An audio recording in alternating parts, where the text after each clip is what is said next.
Each one of us in our lives have a dream that we want to achieve. And to turn our dreams into reality, the first thing that we need is determination. No matter how big or small our dreams are, hard work, motivation, and determination will always lead us a step closer to our dreams.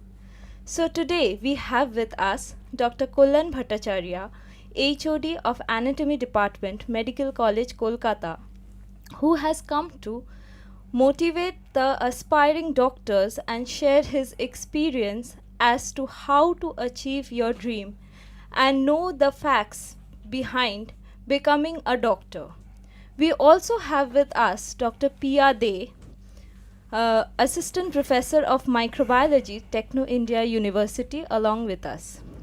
Welcome, Dr. Bhattacharya, and welcome, Dr. De. The very first question that I want to ask to begin our session is that school students typically have a very well defined structure in their studies. They have recommended books, syllabus, notebooks, etc. However, they go through a transition phase during their first year of medical college, and which is often very challenging for them. What changes do you adapt? Okay, I welcome you all in inviting me. Thank you, sir. The thing is that it is a so much it is a such an abstract thing that I will not be able to say define everything according to your system. But what I think is that we must imagine that the students are in a transition means that they are just like a mound of earth. We can remodel them. We can do according to our wishes, etc. So that is, I think it's important in their life to motivate them as soon as they enter. They are actually having an experience of the schools only. That is to come to attend prayer, etc. And then they have got certain say fixed setup of these subjects, etc. They have a routine, they have They have a well-defined, routine. Yes, right. syllabus. And this thing they are having this sort of mind when they enter into one medical institution, okay, and they still had the same after some time also, say about some 2 months or 2 months or so, they remain that the same. Our aim is to make them understand they are now gradually being transforming into an adult, okay, and that's why we have to say guide them properly to become a man from a boy or a woman from a girl. Right. That is the thing which we should inculcate in their mind before going to the actual studies.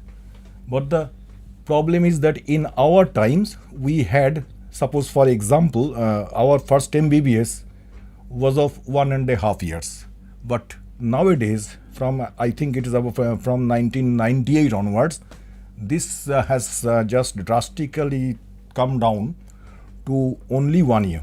Okay, and but the this 1 year is very insufficient, because if you try to say include this thing, the vacations, etc., the functions, students union, etc., that has drastically reduced to almost about 8 months.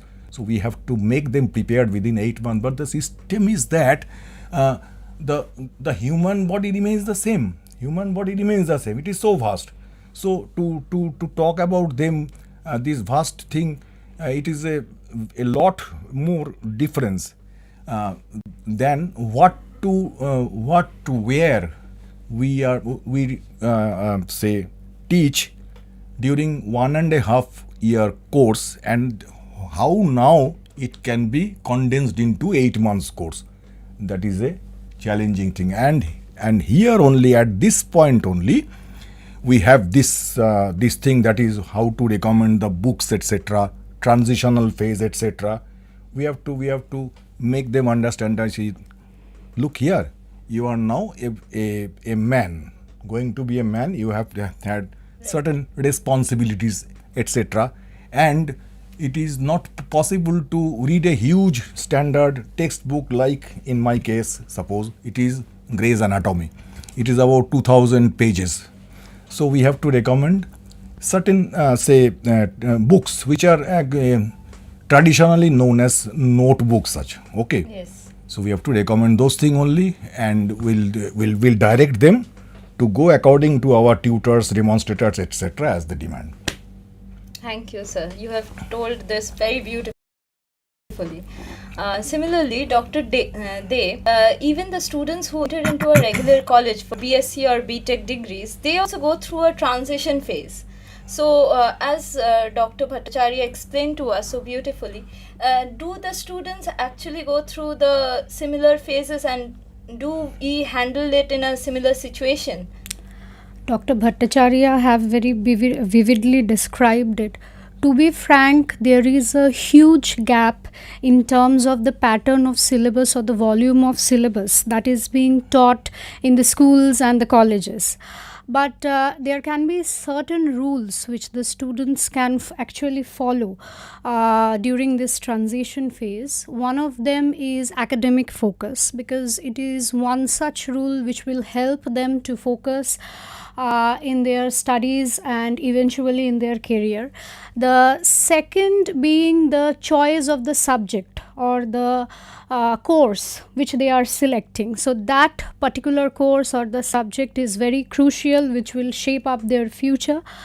The third point, I think, is the college environment itself, because it is the friendly environment of the college. It is the different programs that are happening in the college which will help them to grow and which will help them to adapt the change, because there is a lot of change in the college environment and the school environment. So it is the college friendly and positive college environment which will help them to adapt. And the last thing which I want to mention is that they should be very focused, and they should be very they should have a keen interest, to explore what various interests they are having, or they should opt for different internships program. Now, universities like our university, that is Techno India University, they are holding so many career oriented programs which can help them to choose the right career after a particular course. So I think these are very important. So coming back to you, as I was talking about the changes in a transition that the student goes through. So in school life, we do have like tuitions. It's a very important part of our life during the high school. So as a medical student, do they require some kind of a private tuition or any kind of an institutional tuition to help them in their study or in their course? Look here, it has been said in Bengali. Should I beg to be excused to say something in Bengali only one or two lines. Yeah, sir, that যে medical লাইনে ঢুকতে কষ্ট, ঢুকে কষ্ট, বেরোতে কষ্ট, বার হতে কষ্ট. So that defines what is a medical line. Okay, that is to say, what I emphasize is that they may go for tuition. Okay, now this tuition is not mandatory, and it has been seen that without any malice towards anyone, I may say that some intelligent students usually take admission to MBBS. They are actually born intelligent. Maybe I may be wrong. Okay, and they actually need no tuition at all. Usually they do not need any tuition, because they are, first of all, they have their own intelligence, and secondly, our tutor, demonstrator, teachers as such, they help in all possible respects to help them out even without tuition. And in my personal life, I have seen that tuition had been taken by less than about say 5% of the students. So I can say that the tuition is not a mandatory, neither it is required if the teachers are good. Right. It's always said that coming on to the next question, sir, which subject do you think that first year students should emphasize on, which will build their foundation in a medical field? Because everything is done, as we say, at the beginning. So where should the emphasis be on so that they have a smoother course ahead in their life? Then I have to resort onto an example. Yes. Because in my childhood days, I would always talk. I had a talk with my guardian, so to say, that I would become a doctor. So I will do accordingly, and I suppose about 50% of the children of the society, they have these ambitions during that period. But to think of becoming a doctor is practically not. It is practically, what should I say? Not occurred actually. Now, as soon as they enter, okay, we have certain phases: first MBBS, third Prof Yes. MBBS, etc. And I can talk about, for example, about the first professional MBBS, where we are having certain three major disciplines: anatomy, physiology, and biochemistry. Okay. Now, out of this, the anatomy, it is the 60% of the lectures of practicals allotted together. It is only for anatomy. It is so important. Next 40%, 20% for physiology, and about another 20% for biochemistry. So you have to devote more than 60% of your time in anatomy itself. During the course of their study, the student usually they can understand that in which discipline should they move on. Right. Either they are either they can stay in the preclinical courses such as anatomy, physiology, biochemistry, or they move to the pharmacology, pathology, community medicine, forensic, or they can move into the clinical line, medicine, surgery, gynecology, etc. So that depends upon So the it's a decision-making phase. decision-making phase that has to be imbibed upon them by the teachers and the teachers themselves. As for example, for me, I usually try to find out what is the aptitude of the student. I used to take the tests, etc., and automatically I can find out the direction in which their minds are traveling, and we do accordingly, and the students also reciprocate equally. That's a very important thing that we spoke about right now. It was really very important for the students who will be joining after their NEET exam for their first year, or those who will be coming into medical line in future. It was a very important thing that sir just mentioned to us. Coming back to you, Dr. Day, so we know that those students who appear for NEET, a bigger section of them think of microbiology or biotechnology as part of an alternate career if they don't get into medical directly. So why do you think they have this kind of an attitude? Is it very relevant to our medical field? Yeah, it is indeed relevant, because it is very obvious that students who are preparing for NEET, they will have a very strong interest for the life science subject which is being taught in the school.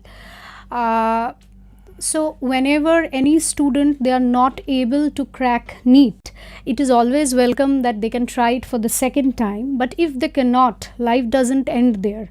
So there are alternative research based subjects like microbiology and biotechnology, which forms the framework or the skeleton of the medical science. Because during COVID times, we have seen it is the researchers, how they have identified the coronavirus, how they have have worked on the molecular pathology of it, and finally finding a solution in the form of a vaccine. So the doctors being the frontline workers, so the researchers are there at their backbone who help them. So microbiology and biotechnology being interdisciplinary and diverse prospect subject, so it is always an alternative or choice for those students who cannot crack NEET, because of the exposure they get, because of the research exposure, along with that the interdisciplinary approach, and they can also opt for very fruitful research when they opt for these research based subjects other than the classical subjects of life sciences. Right. Here, I would just like to add a point, even though I am the host tonight, that Techno India University has microbiology and biotechnology as part of their BSc curriculum, where they have a paper or a part of the syllabus as medical microbiology, which is equivalent to the preparation that you do for NEET. So, while you're trying for NEET, you will not lose a year if you take admission or if you join BSc courses in microbiology. So you will be having a BSc degree at the end of it, even though if you don't crack NEET in the first few initial attempts. So then coming on to the next question, Sir Dr. Bhattacharya, could you please enlighten us with the exam pattern that in medical colleges, like do they have semester exams, or what kind of a exam pattern a medical college follows? The medical course is actually unending and regular research is going on. That's why we have to be up to date anytime or every time. So that's why we believe first of all in continuous assessment. Continuous means regular, say weekly or monthly or so that they can be updated with the recent investing advances. That is one. And the second is that yes, we are having the semester type of examinations, but that you see that the difference between the semester system of examinations in medical sciences and non or paramedical sciences is that in the non-medical or any technological sciences, the semester system actually at the end of each semester, you are supposed to say know and answer everything, but of that semester only, the subjects or the topics of that semester only. Similarly, in the second semester or third and so on. But unlike that, in our medical science, it is a bit different. In the first semester, they have to answer for those which are taught in the first semester itself. But in the second semester, they have to answer both for the first semester as well as the second semester. That is, it is actually increasing. Okay. And finally, you just imagine what happens to in the final semester of the first year courses. They have to answer everything. They have to know everything, so that they are all internal examinations, and now so that they are well prepared for the university examination, that is in the form of first professional examination, MBBS examination. So semester means in that way. So in this case, I have a question for you. Yes. Do the students require more of a conceptual thing that they have to keep everything in mind, or a student must acquire the power of learning by heart for getting into medical? Which power do you think, or which talent do you think is more important? So the thing that is a very pertinent question, and I also thank you for this question. The thing is that if you just mean that passing examination is by memorizing everything, it is absolutely absurd in case of medical education. For example, suppose we are having anatomy, biochemistry and physiology, In the biochemistry and physiology, well, it is a two-dimensional view and you can just see the diagrams and then memorize. To some extent it can be done.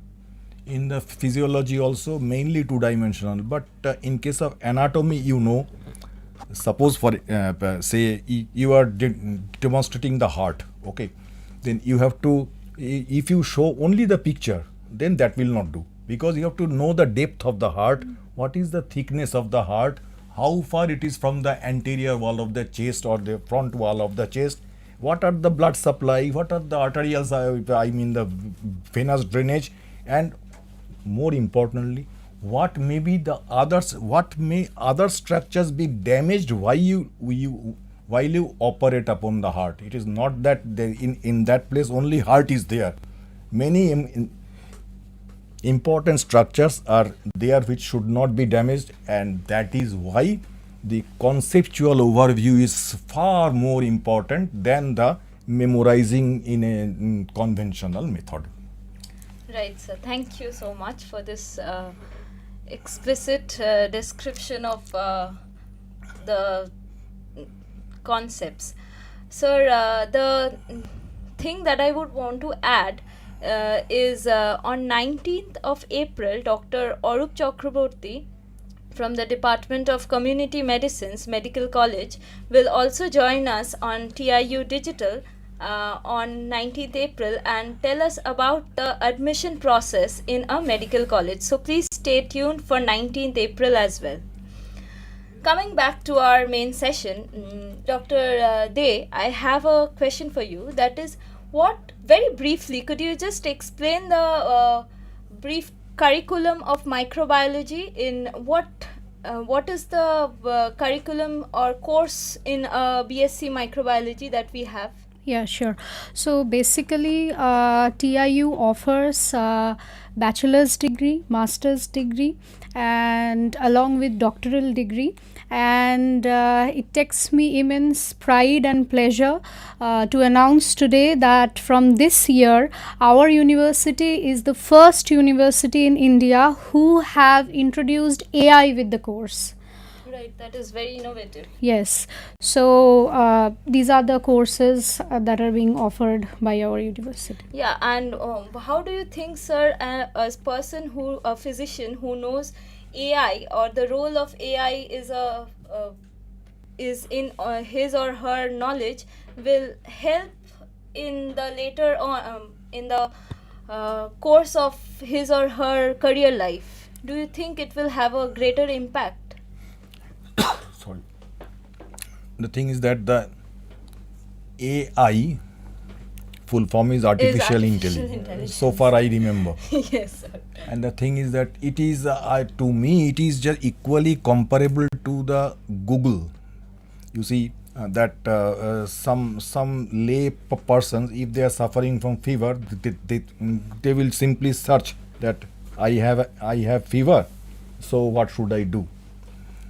And the Google will say everything and anything, okay, but that is not applicable in the medical sciences. Google will not be able to say everything because it is human health and one man is not equal to other, okay. Right. Similarly, the artificial intelligence, I do not know the difference between natural intelligence and artificial intelligence in the medical sciences, but Sir, for me it appears to me that artificial intelligence is having a very minor role, if at all. Sir, very recently I have seen this advertisement for a job by the American College of Radiology, who posted a job advertisement enlisting two of the criteria for its candidate. The first was that the candidate must be certified by the American Board of Radiology, and secondly, the candidate must have a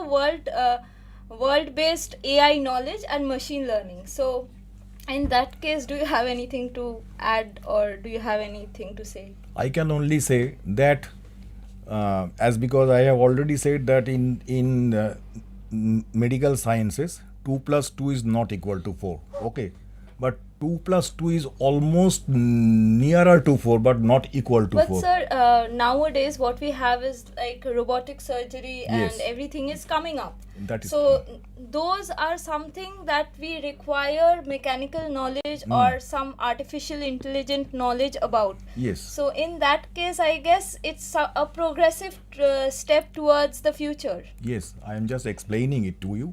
Yes, That sir. to diagnose any case, suppose we need an X-ray. Okay, the X-ray will be having certain features which are common to all human beings, which may be common to more than one diseases.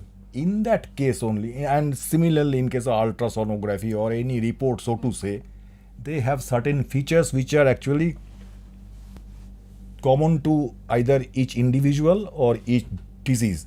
Then you can apply that artificial intelligence by seeing the figure, seeing the X-ray film.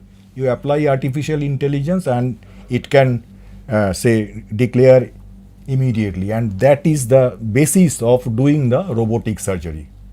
Okay, Right, sir. So an amalgamation of both. Amalgamation, yes, of course. Amalgamation of both means individually it cannot serve, but It cannot serve. Right, you are right. and Exactly. it's an amalgamation of Yes. both. Okay, coming on to the next question or next phase of our question, that is classroom education and academic prowess is certainly very important. But practically speaking, what do you think, sir, that a good, what is required to be actually a good doctor? Is it something that can be taught in class? I am afraid that myself is not at all a good doctor. But the thing So is, that is your humility. and no- Maybe. and you see the good, better, obviously is actually a relative thing. But the thing is that the student has to take one oath known as Hippocratic oath, so that he can be a good citizen, he can be a good doctor, etc., etc., etc. But he has to be good because that has to be taught by us only, how to become good. Okay. So you see that you might be reading in the papers, etc., newspapers, that the doctor has been assaulted by the patient parties, etc. Yes. Okay. Why this thing is happening now? It did not happen in our years because we ourselves had learned ourselves without any help how to give injection, how to manage the patient's relatives. Suppose somebody has expired, okay, how to express that thing to the people, okay, to their relatives. Yes. So Is it your not? way of talking, way of some discussing everything, that counts. But unlike that, but in these days, these people, these doctors, they do not learn. Right. Intentionally or unintentionally, Right. we try to make them understand everything so that they become a good doctor. So emotion is a part of being a good doctor. 90%, You should 90%. have emotions. Yes, of course. It is 90% is emotion. If you do anything with the patient, suppose anything, any damn thing or any actual thing or usual thing, the patient's relative will then think that yes, something is being done by that. You have to think it from the other side as well. Of course. As a patient, what is your perspective? You have to think like that. I should say that the doctor must be a manager first, and then he should be a human being at the second, and third is the management, and third is the treatment part. That totally these three aspects are Have to be right. clubbed together, and those who can balance it well will become the best Right, doctors. exactly. Coming on to you, Dr. De, we were talking about microbiology. What proportion of laboratory exposure or practicals are required that will help the student, or is there in a microbiology course? Basically, microbiology is a practical based subject. So if I categorize the lab exposure, then I would say that there are two types of lab exposure. One is dry lab, another is wet lab. By referring to dry lab, it is basically a bioinformatics based lab whereby we can use bioinformatics tool to hypothesize or just to know that this particular protein or component is interacting with one another, whereby after that we can take help of the several experiments that are being done in the wet lab, which can actually corroborate with the hypothetical thing that we have carried out in the wet lab.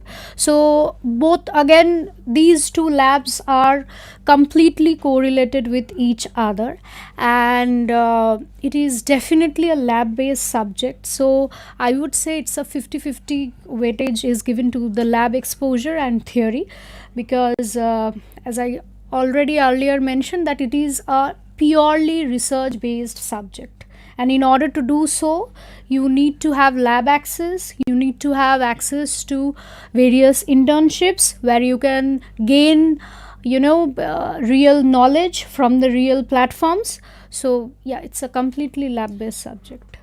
Suppose, how do you inculcate this research mentality within a student? Like, everyone do not have the search for or the thirst for research. Yes. So yes. how do you inculcate in a student? So I would just like to point out to one of my story. I never thought I would opt for PhD. So when I was admitted to masters, so it was one of my professors who inculcated that research thing in me. I would like to refer him.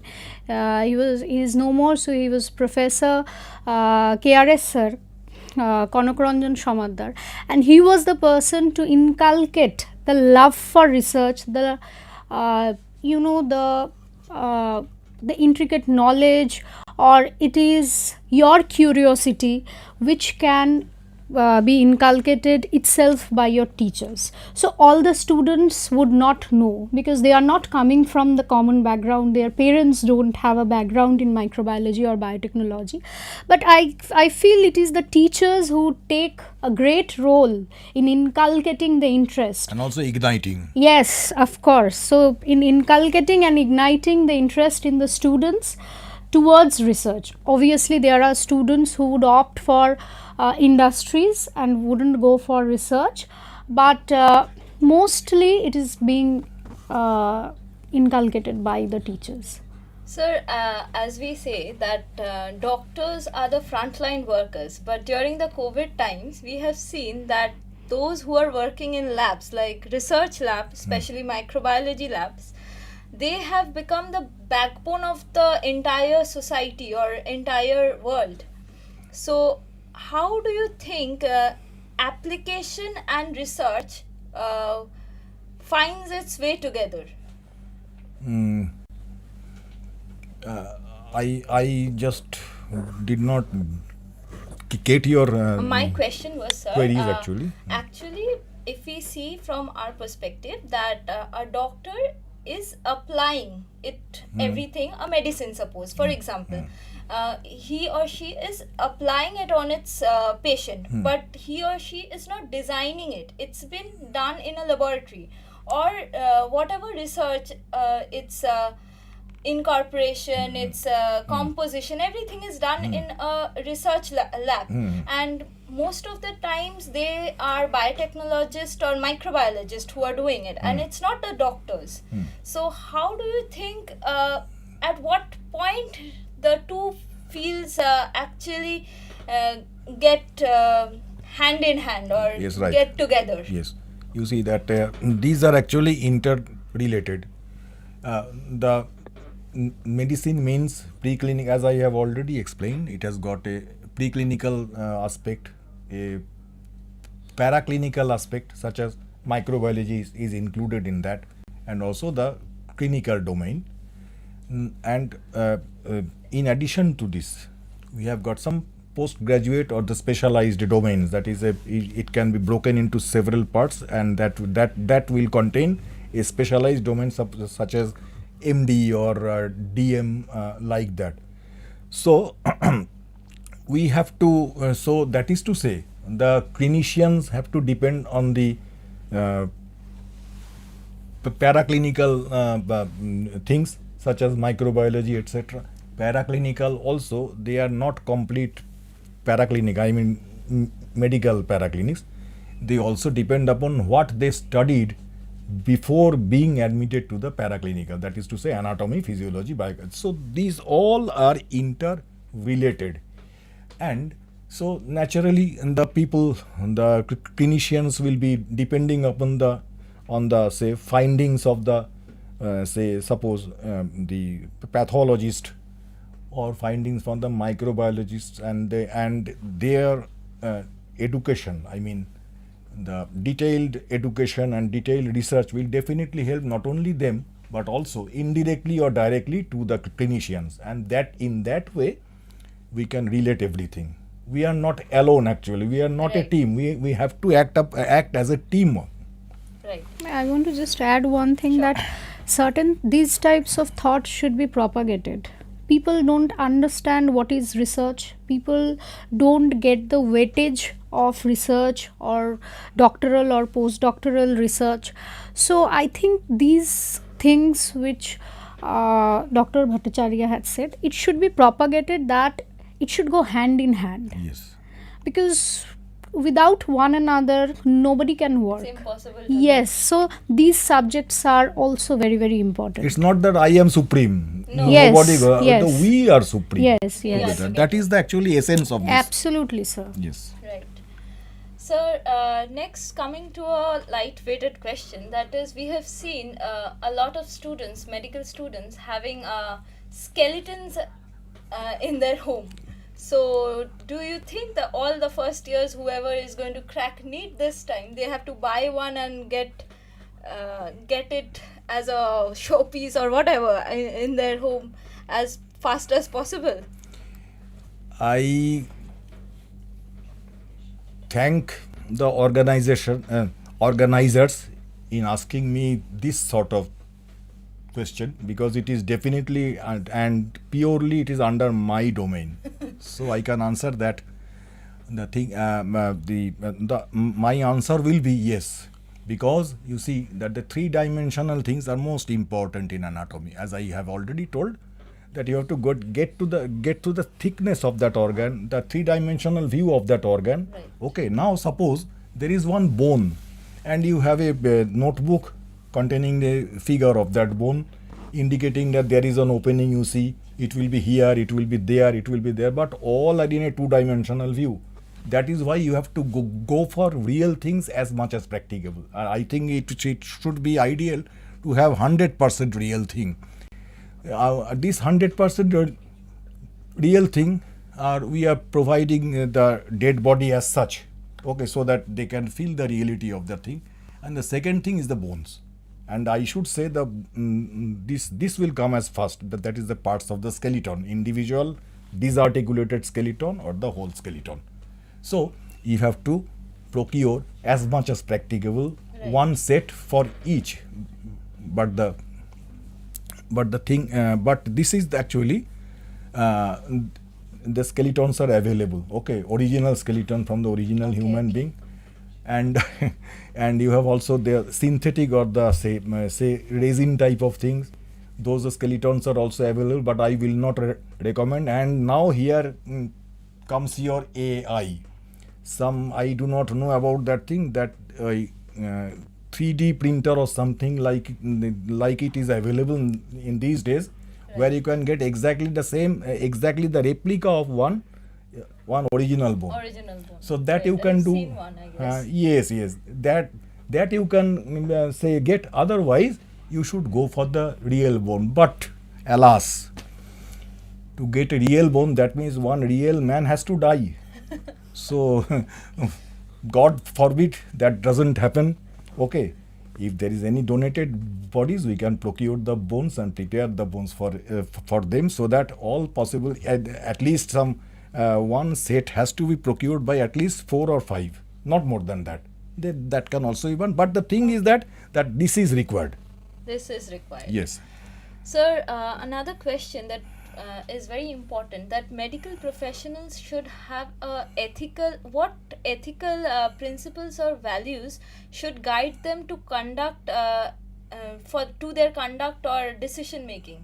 How does it impact on their conduct or decision making? There is a subject known as the medical ethics.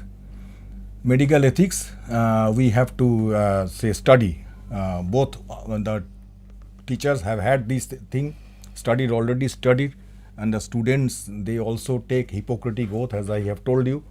But it is equally important that they only read the Hippocratic oath.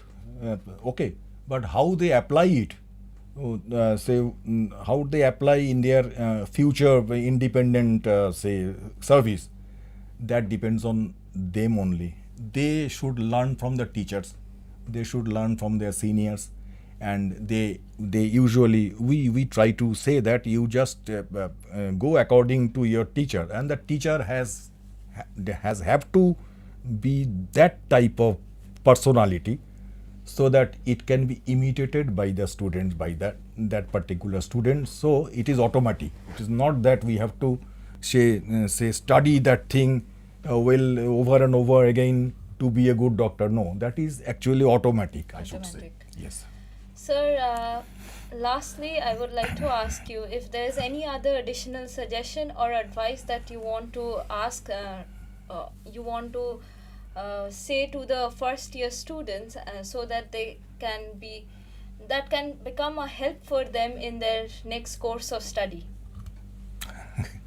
Very difficult to suggest, but in my vast during my tenure of about 25 years of teaching experience, I can only say that do not be afraid of the subjects while you go which you study during your MBBS courses.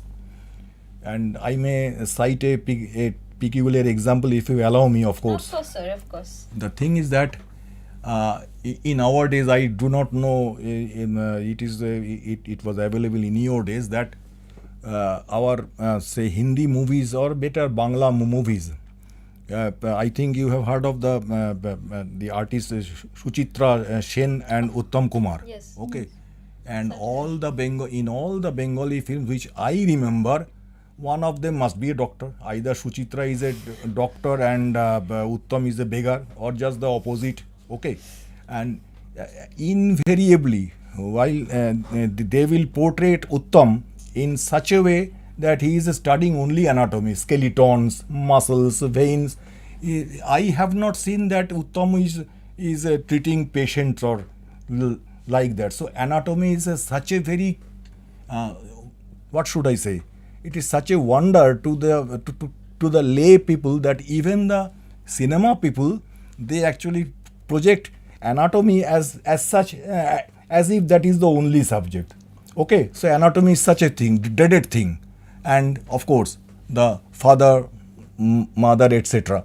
of the child, and an aspiring child, actually, they also have the same feeling that doctor means that skull, the femur, etc. is sign of danger, 440 volts. You see, that is also anatomy.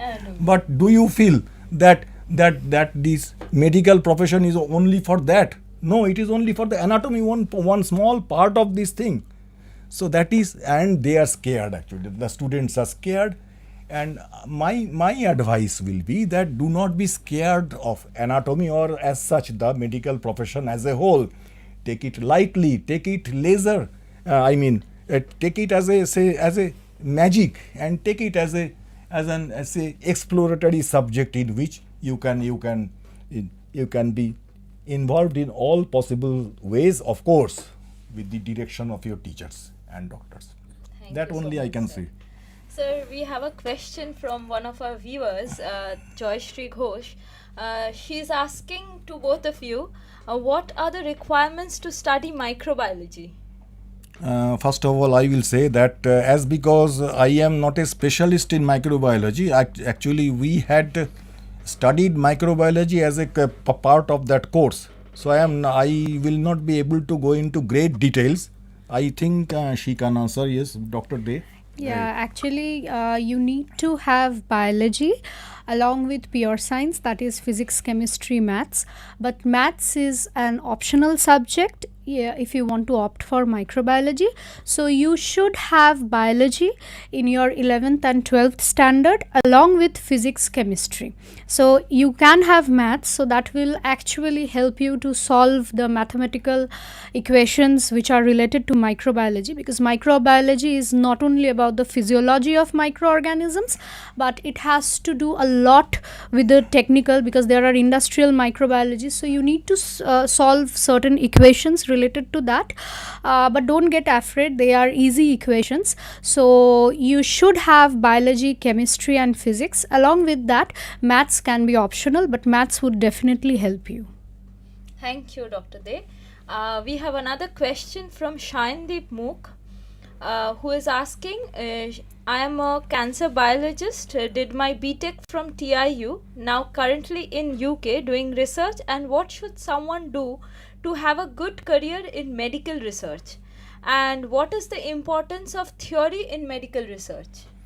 To me, it is also not exactly not exactly of my domain. I can simply say that yes, of course, you are a cancer biologist and you have vast scope to be associated and to be attached with the medical science and research. But your last part is that, is there any importance of theory in medical research? I don't think so. I do not believe in theory. Of course, to have the knowledge, you have to know that theory. But the mostly the medical science, whether it is research or anything, it vastly depends upon the practical. That I can say. Thank you so much. I don't think we have any other questions for you. It was a lovely session talking with you both, Same Dr. here.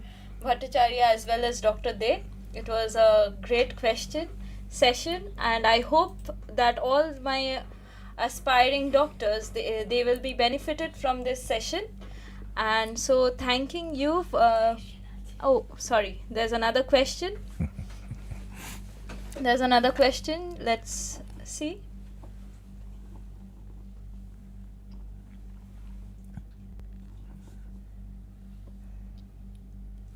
So it was a great experience talking to you both. Sir, the next question that is coming up from the students, that seems like you both have actually helped them in a lot, that they are watching us. Our Okay, pleasure. the Our next pleasure. question is, if I can't crack NEET, are there other good options in medical field? Of course, It has ma'am, been already discussed. Yeah. can it you has please been again already. just tell So our yeah, student? so NEET is indeed a very prestigious exam, and aspiring biologist, their first love or their first choice is cracking NEET. But as I already mentioned, life doesn't end if you are unable to crack NEET. You can always go for research-based subjects which can keep you closer to medical science, so you can just solve the problems that are popping up in medical science via medical research. And these can be opted by studying bachelor's, master's and doctoral degree in microbiology, biotechnology. So yeah, definitely you can opt for that. And I think there are also paramedical courses Yes. which they can opt for. Right. So Right. that is also even- an option. Even Techno India University has pharmacy and nursing, which Yes, are along with related BMLT. fields, right? Yes. BMLT. So they can also opt for those options. Right. So thank you, Dr. Bhattacharya and Dr. De, once again. And tomorrow we will be having two students who have just cracked NEET in the last exam, and they are all India rankers, and they will be coming to share with you their experience and share the last minute tips or tricks for NEET exam preparation. So stay tuned, at TRU Digital at 10:30 a.m. to 11:30 a.m. Thank you so much for joining us. Thank you, Dr. Bhattacharya and Dr. De once again. Welcome. It's Good a night. pleasure. Yeah, it was Bye. it was definitely a pleasure. Good night.